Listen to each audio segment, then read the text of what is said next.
The waiting room smelled like fear and unwashed bodies. Thousands of people from different planets sat in long rows of metal chairs. Some had blue skin, others had scales instead of hair. A few looked almost human, but their eyes were too big. Or their hands had too many fingers. Una pulled her thin jacket closer around her shoulders. She was 17 years old and had been waiting for 3 days.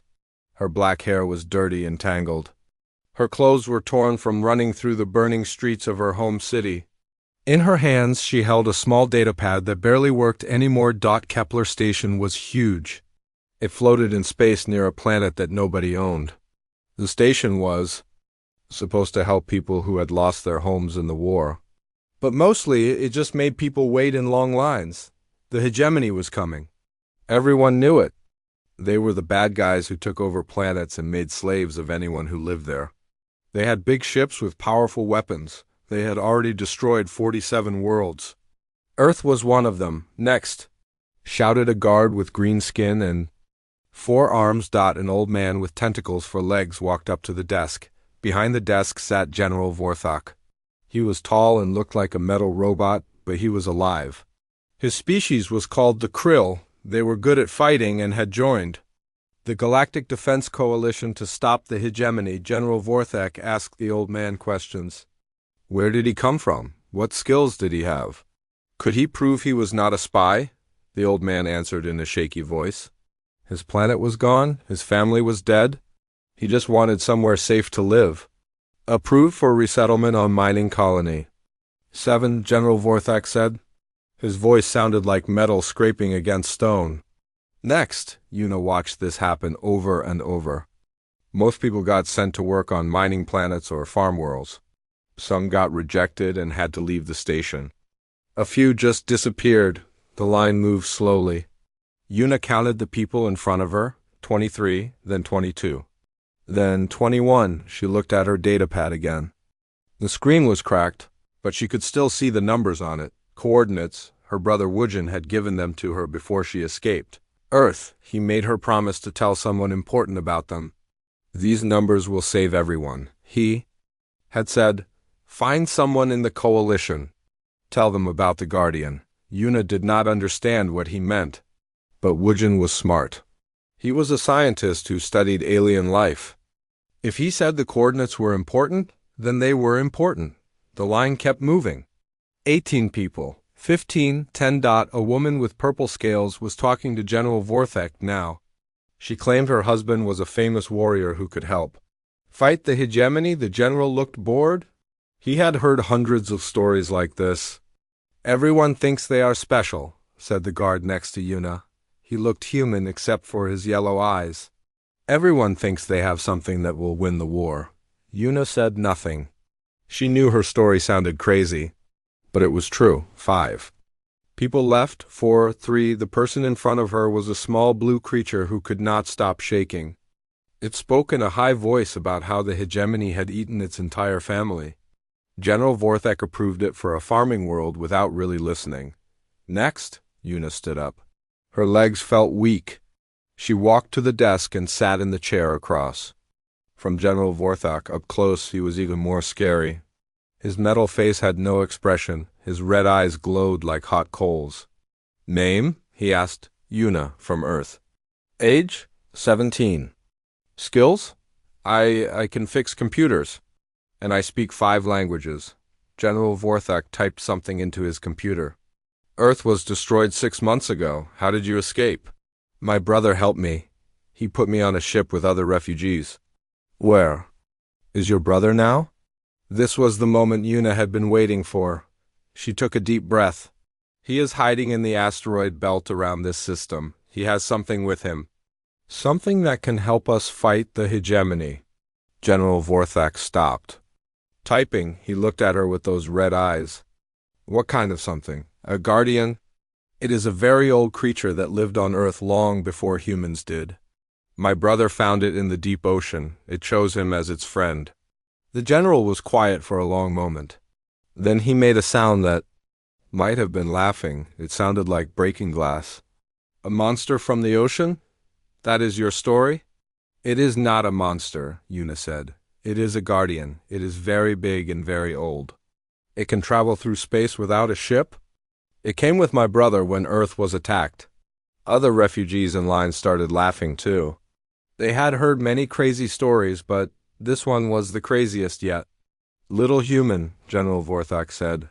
I have heard every lie in fantasy in the galaxy. Sea monsters that fly through space? Your imagination is creative, but I do not have time for fairy tales. It is not a fairy tale, Una said, louder than she meant to. I have coordinates. I can prove my brother is out there. She held up her datapad. The cracked screen showed the numbers Wujin had given her. General Vorthak looked at the coordinates. His expression did not change. These could be random numbers. Anyone could make them up. They are real. My brother is a scientist. He would not lie about something this important. Your brother is probably dead, child. Accept this truth and move on with your life. Una felt tears in her eyes. But before she could say anything else, alarms started ringing throughout the station. Red lights flashed on the walls. A voice spoke over the speakers. Attention all personnel. Long-range sensors detect hegemony fleet movement toward this sector. Estimated arrival time, 48 hours. Begin evacuation preparations immediately. General Vorthak stood up quickly. The interview is over. Report to Section C for refugee. Transport assignment, he told Una. We will evacuate you with the others. Wait, Una called out. What about my brother? What about the Guardian? But General Vorthak was already walking away. Talking into his communicator about ship movements and defense plans, Una sat alone in the chair, still holding her datapad with its cracked screen and secret coordinates. Around her, thousands of refugees began to panic as they learned the hegemony was coming. She looked up at the metal ceiling and whispered, Wujin, where are you? The sirens kept screaming. Red lights flashed on every wall and ceiling. People ran in all directions, carrying their few belongings. Children cried. Adults shouted at each other in different alien languages. Una did not move from her chair. She watched General Vorthak across the room as he talked quickly into his communicator. His metal face looked angry and worried at the same time. All ships prepare for immediate departure, his voice boomed over the speakers. Priority evacuation begins in 6 hours. Military personnel report to stations, 6 hours. That was not enough time to save everyone. Una stood up and pushed through the crowd of panicking refugees. She had to reach the general before he left. She had to make him listen. General Vorthak? She called out. Please wait. He turned around, his red eyes glowing brighter with anger. Child, I told you to report for evacuation. The hegemony fleet will be here soon. We do not have time for games. This is not a game, Una said. She held up her datapad. These coordinates are real. My brother is out there with something that can help us fight. Go away, little human. I have real problems to solve. But Una did not go away. She followed him as he walked toward the command center. Guards tried to stop her, but she was small and fast. The ship he is using is a modified Hokkaido class. Research vessel, she shouted. Hull number are 7439. It has experimental biofusion drives and a quantum stealth system. General Vorthak stopped walking. He turned around slowly. What did you say? Hokkaido-class research vessel, hull number R7439. It was part of Earth's deep ocean exploration program. My brother modified it with technology from the Guardian. The general stared at her. How do you know about Hokkaido-class vessels? Those specifications are classified military information. My brother taught me. He worked for the Earth Science Division before the invasion. He studied alien life forms in the deep ocean trenches.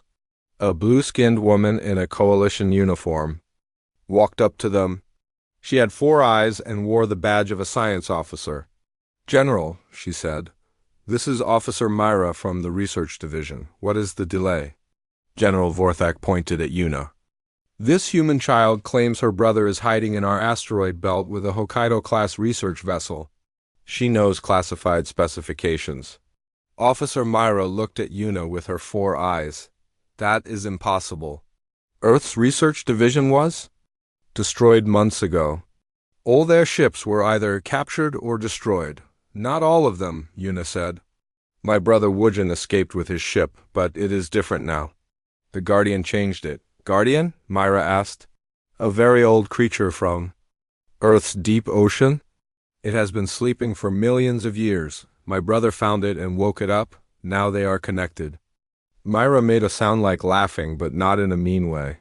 Child, do you understand how crazy that sounds? I know it sounds crazy, but it is true. General Vorthok looked at his communicator. Messages kept coming in about the approaching hegemony. Fleet. He had 47 hours and 32 minutes before they arrived. Describe this creature, he said to Yuna. It is very big, bigger than any ship. It has no bones, but it is not soft like a jellyfish. It can change its shape. It can travel through space without breathing air. And it can do things that our science cannot explain. What kind of things? Yuna tried to remember everything Wujin had told her before she escaped Earth. It can bend space around itself. It can become invisible, but not like normal invisible. It disappears into places that do not exist. And it can eat energy directly, like sunlight or radiation. Officer Myra was typing notes into her own datapad. Her 4 eyes looked interested now. These abilities you describe, she said. They match theoretical descriptions of something called a Leviathan. What is a Leviathan? General Vorthok asked. Ancient. Creatures that supposedly lived in the empty space between galaxies, Myra explained. According to very old records, they existed before most current civilizations developed. But they are just legends, stories told by primitive species. The Guardian is not a legend, Yuna said firmly. My brother showed me pictures. He showed me recordings of it moving through the ocean. It chose him as its companion. Chose him? General Vorthok asked. Yes, the Guardian can connect its mind with other creatures. It shared its thoughts with my brother. That is how he learned to modify his ship. The Guardian taught him how to use its biology as technology. Officer Myra stopped typing. She looked at her calculations on the screen. General, the mathematical probability of such a creature existing is extremely low, but ... But what? But if it did exist, and if it could do the things this child describes, it would be the most powerful biological entity in known space. General Vorthok was quiet for a long moment. Around them, the evacuation continued. People carried boxes and bags toward the transport ships. The sirens kept wailing. Show me the coordinates again, he said to Yuna. She held up her datapad. The cracked screen showed the numbers clearly. These coordinates point to Sector 7G of our local asteroid belt, Myra said after scanning them. That area has been mapped. There is nothing there except rocks and ice.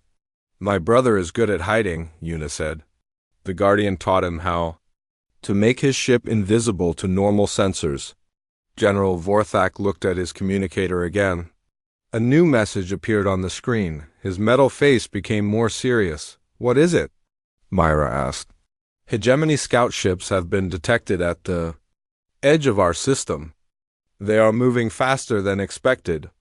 We now have 36 hours before the main fleet arrives. The general looked at Yuna. She looked back at him with hope in her eyes. If this guardian creature exists, he said slowly, and if it is as powerful as you claim, why has it not already fought the hegemony? Because it has been sleeping, Yuna answered. The guardian is very old and very tired. It sleeps for many years at a time. My brother said it is like a whale that dives deep underwater. Sometimes it comes up for air, but mostly it stays in the deep places. And you believe it will wake up to help us? I believe it will wake up to protect my brother. And if my brother asks it to help, it will help.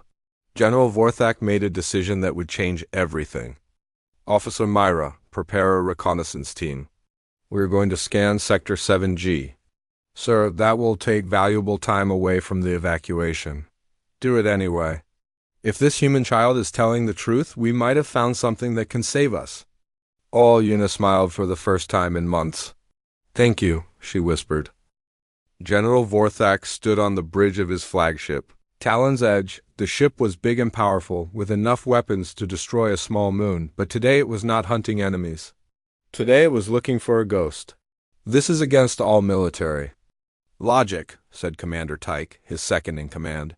We should be helping with the evacuation, not chasing fairy tales. I know, General Vorthak replied. His red eyes stared out at the asteroid belt ahead of them. Thousands of rocks floated in the darkness, ranging from pebbles to mountains. But something about that human girl bothers me. Behind him, officer.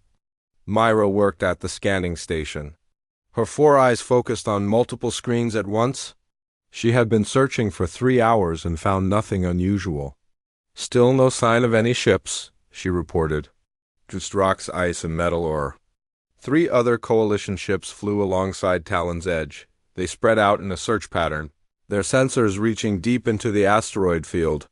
Lieutenant Jiho commanded one of the smaller vessels. He was young, but had the best eyes for spotting. Hidden things. How much time do we have? General Vorthak asked. 32 hours until the hegemony main fleet arrives, Commander Tyke answered. The evacuation is only half finished. If we do not find anything in the next 6 hours, we should return to help. General Vorthak nodded. 6 hours to find a ship that might not exist. 6 hours to prove that a teenage girl was not crazy. On Kepler Station, Una sat in the refugee transport area. She was supposed to board a ship to Mining Colony 7, but she refused to leave. She kept staring out the window at the distant lights of the search fleet. Please let them find him, she whispered to herself. Please let Woojin be okay. Back on Talon's Edge, the search continued. They scanned asteroid after asteroid. Some were hollow inside, carved out by ancient miners. Others held rare crystals that made their sensors go crazy. But no ships, no signs of life. General, Officer Myra said after 4 hours, I am detecting some unusual readings in Sector 7J Delta, but they are very faint. What kind of readings? Energy.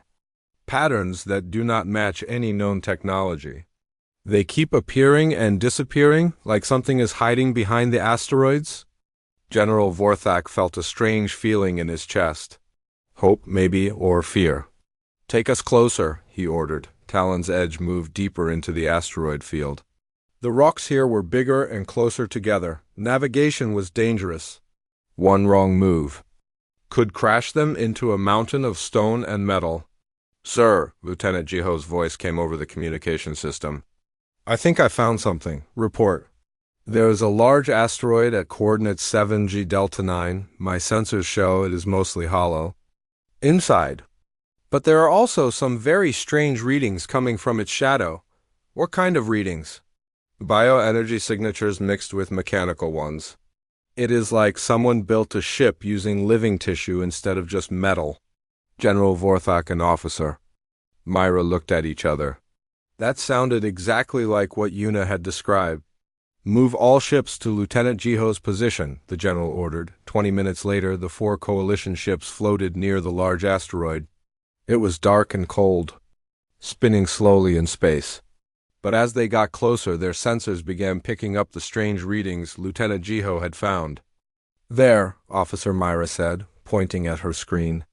Behind the asteroid, in its shadow, something is definitely there. On the main view screen, they could see it now. A small ship was hidden in the asteroid's shadow, almost invisible against the dark rock. But this was not like any ship they had ever seen. The hull looked normal at first. It was white and silver, with the markings of Earth's research division. But as they got closer, they could see that strange things had been added to it. Tubes that looked like blood vessels ran along the outside.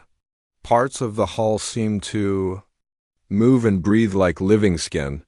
By the ancient stars, Commander Tyke whispered. What is that thing?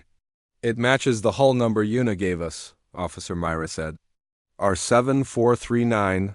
This is definitely her brother's ship. But what happened to it? Lieutenant Jiho asked over the General Vorthak made another decision that went against all military training. Prepare a boarding team. We are going inside. Sir, that could be dangerous. We do not know what kind of contamination might be on that ship. I will lead the boarding team myself, General Vorthak said. Officer Myra, you are with me. Commander Tyke, stay here and monitor our signals. 30 minutes later, General Vorthak and Officer Myra floated in spacesuits toward the strange ship. Up close, it was even more disturbing. The organic tubes pulsed with soft blue light. Parts of the hull moved like they were breathing. Life. Support readings are normal inside, Myra reported, checking her scanner. But the bio readings are off the charts. There is definitely something alive in there. They found an airlock that looked mostly normal. It opened when they pressed the button, but the inside walls were covered with the same organic material. They had seen outside. Hello? General Vorthak called out as they entered the ship. Is anyone here? A voice answered from deeper inside the ship. It was weak and tired, but human. Who is there? Please do not come any closer. You might wake her. They followed the voice through corridors that seemed to grow and change around them. The walls were warm to the touch and pulsed with that same blue light. They found him in what used to be the ship's laboratory. Woodgen sat at a control panel that was half machine and half living tissue. He was thin and pale, like he had not eaten, well, in months. His clothes were torn and strange blue veins showed under his skin.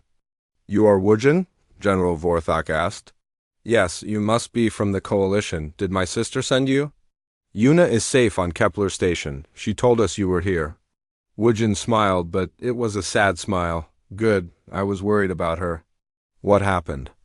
To you? What happened to your ship? She changed it. Changed me too a little. We have been connected for months now. Living together, sharing thoughts and dreams. She? The Guardian, Nuri. She has been sleeping since we escaped Earth, the trauma of leaving, the fear and sadness. It exhausted her. Officer Myra scanned the ship with her instruments. The readings were impossible. Biology and technology mixed together in ways that should not work. Where is this Guardian now? General Vorthak asked. Woodgen looked worried. All around us, this ship is part of her now. She is resting in the spaces between dimensions.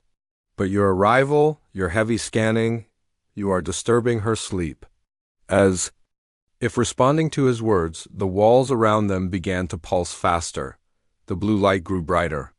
She is waking up, Woodgen said with fear in his voice. You need to leave, now. The space around Woodgen's ship began to change.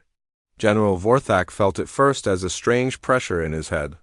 Then Officer Myra's instruments started showing impossible readings. The fabric of space is bending, she whispered, staring at her. Scanner. This should not be possible. Through the ship's windows, they could see it happening. The stars were moving in ways that hurt to look at.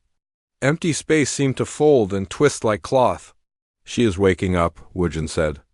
He pressed his hands against the living wall of his ship. Nuri, please stay calm. These people are friends. But the Guardian was confused and frightened.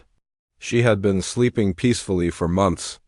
Now strange ships were near her, scanning her with their machines, disturbing her rest. Something huge began to appear in the empty space around them. At first it looked like shadows. Then the shadows grew bigger and took shape.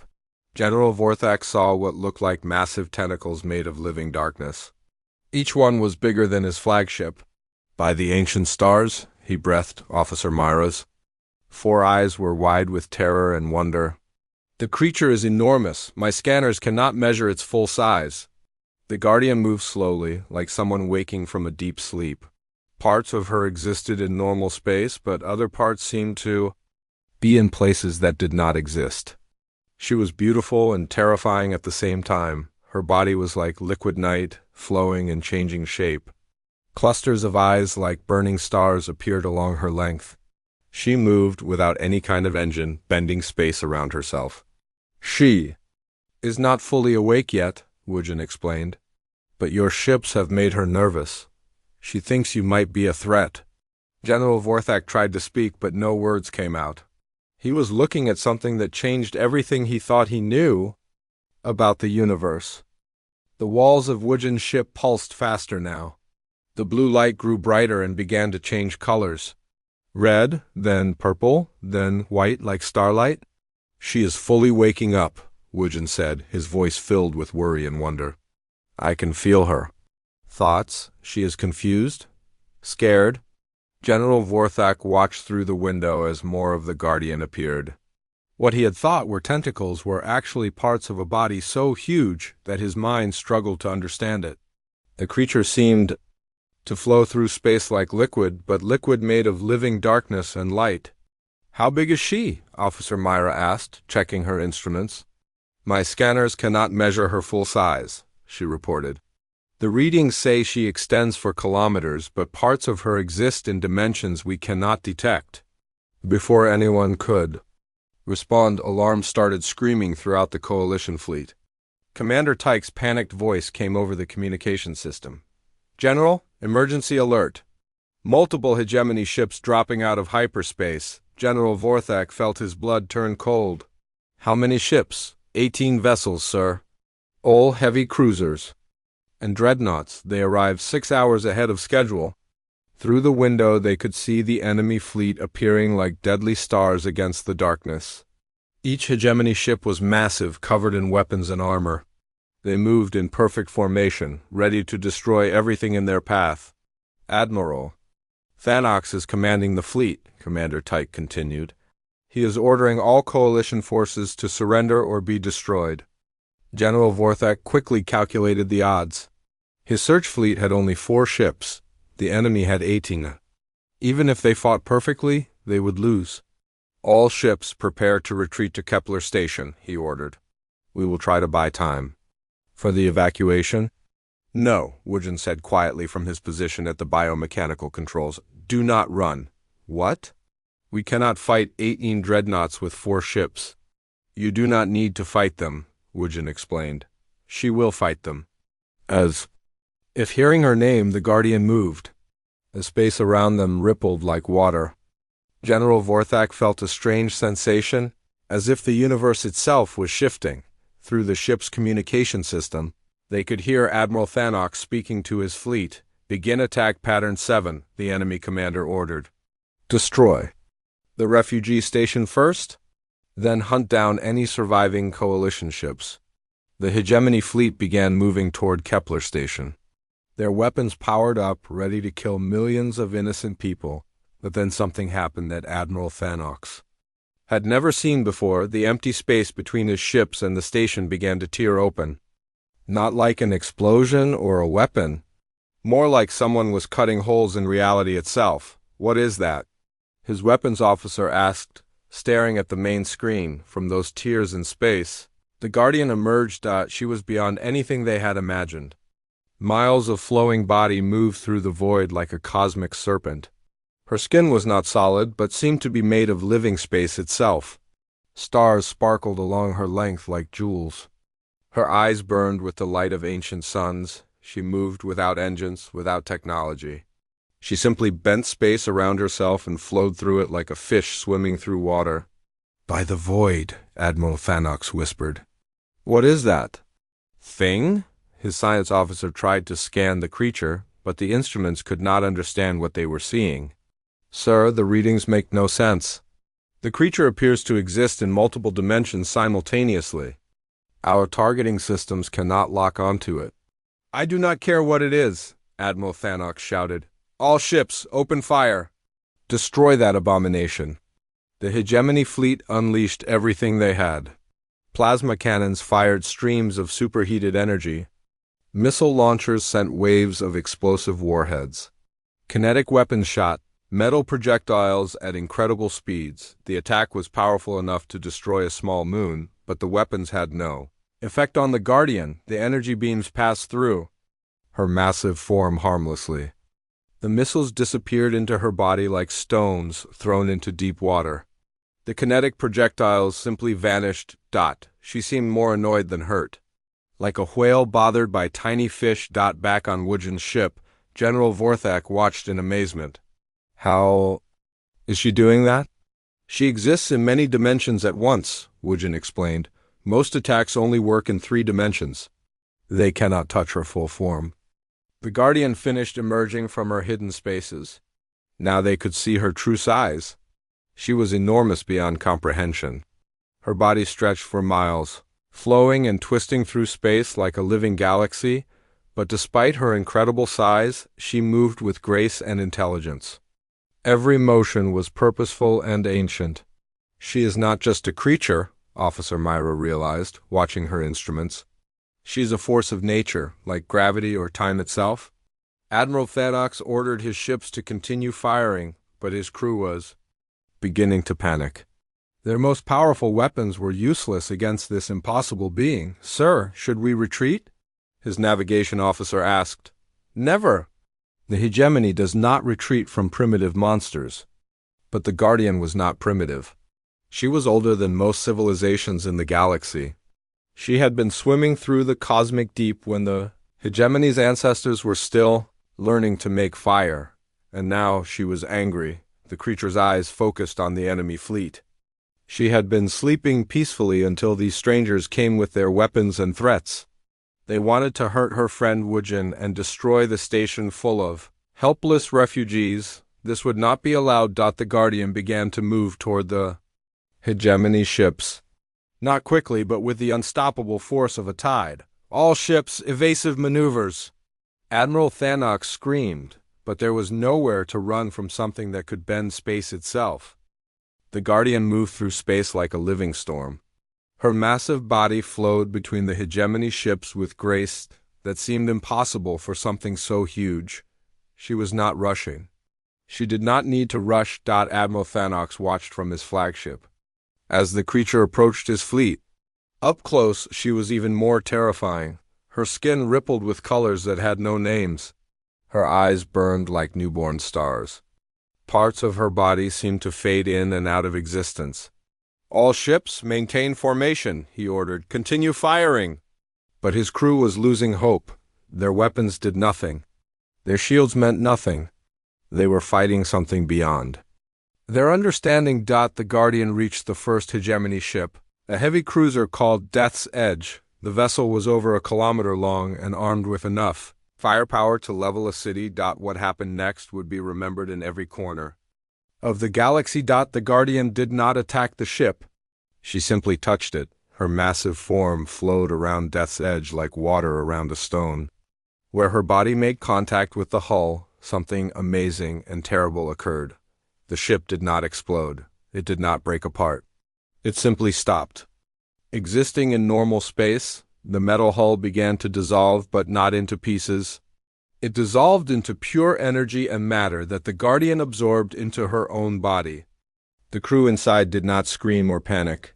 Their final transmissions were sounds of wonder, as if they were seeing something beautiful beyond description. In seconds, the entire cruiser was gone, absorbed, transformed. It had become part of the Guardian herself. What just happened? Admiral Thanox whispered. His science officer stared at the readings in disbelief. "Sir, the ship has been converted into bioenergy. The creature consumed its matter and absorbed the crew into her own life force? That is impossible." "Sir, the Guardian's mass readings just increased by exactly the amount of the destroyed vessel. She's growing stronger."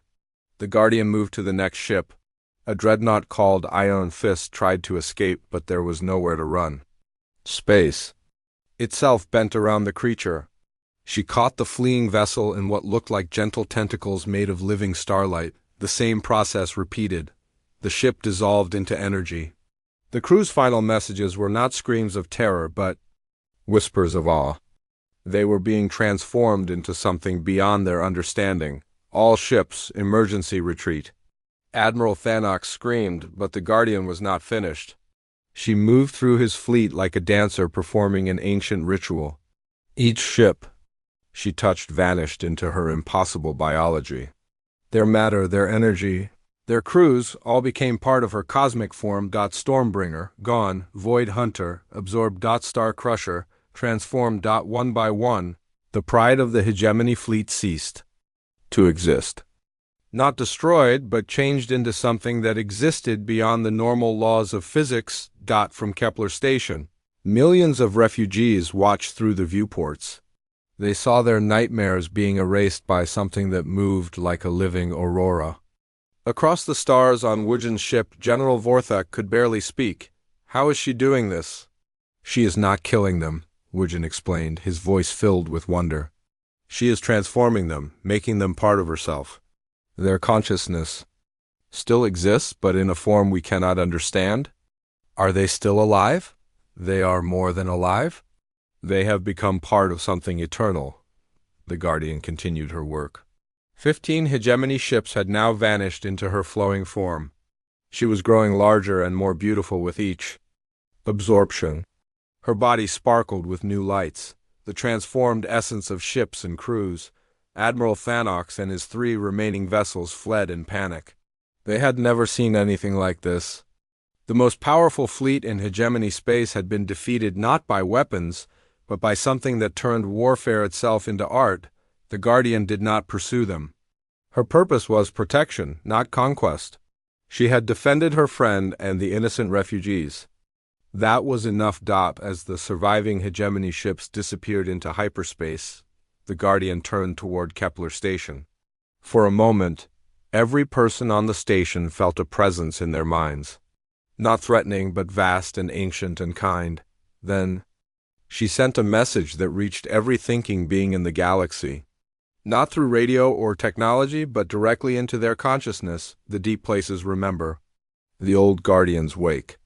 Let there be peace among the star children, or face the consequence of forgotten law.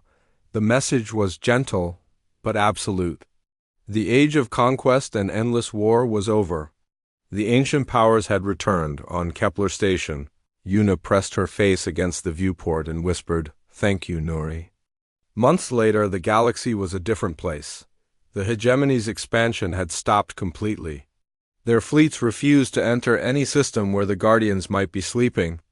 Other aggressive empires also pulled back their forces, afraid of waking the ancient powers. Yuna and Wujin worked together on a new research station built near the asteroid belt. They were learning to communicate with other Guardians that were waking up throughout the galaxy.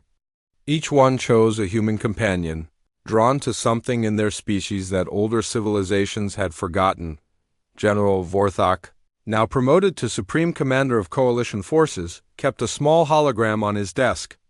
It showed a 17-year-old human girl whose impossible story had saved millions of lives and changed the course of galactic history. The girl who had been laughed at by refugees and dismissed by generals had proven that humans carried within their myths and legends the echoes of truths older than star empires. In the deep places between worlds, the Guardians dreamed peaceful dreams, but they remained ready to wake again if the younger races forgot the lessons of compassion and peace. The monsters were real, and they were on humanity's side.